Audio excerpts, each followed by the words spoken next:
be cosy, use a cosy! Just a quick word about tea cozies. Now, most people don't use them anymore. People have no idea what they're for, really. If you ask somebody what's a tea cosy for, they might say, oh, it's to keep the tea in the pot warm while you have your first cup and enjoy that. Well, that's not what it's for at all. Even by the 30s they've got this sussed out.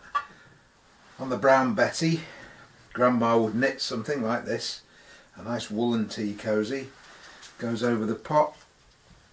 You can stick the spout and the handle out, and there it is.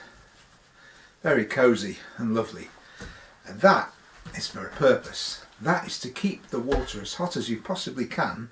When you make the tea, you pour it in with the water on the boil, on a rolling boil, and because of that you want that as hot as possible, so you put this tea cosy on it and it keeps it hot.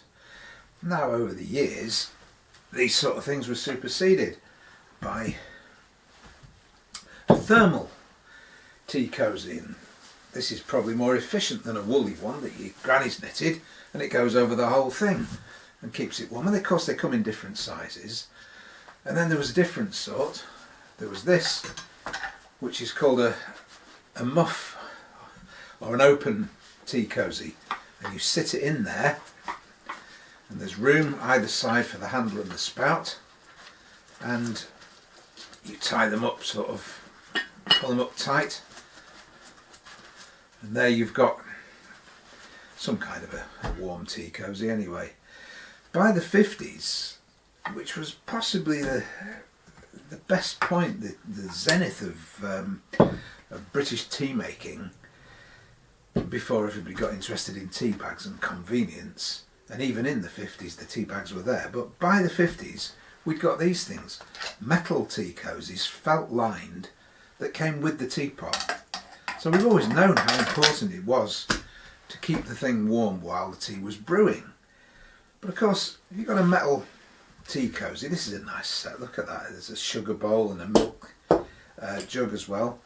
But you've got your metal tea cosy and it's felt lined. Why not do the job properly and over-engineer it so that having your metal tea cosy, then put it in a muff. And if you put it in a muff like that, tie up, and then of course why not put a thermal one over the top, and then you know that you've done everything you can to keep that water as hot as possible while the tea is brewing. Of course you put it all back on, you can top it up with water again after you've poured out a cup. It's never going to be the same as that first cup. That first cup of tea, when it's made properly with a tea cosy on the pot to keep it warm, that's going to be your best cup of tea.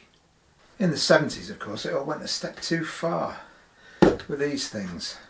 Thermally insulated, twin-walled plastic teapots with separate filters that slotted, little metal filter that's slotted in there. Marvellous thing. Except it's not. Your tea tastes of plastic, and you really don't want your tea to taste of plastic. Anyway,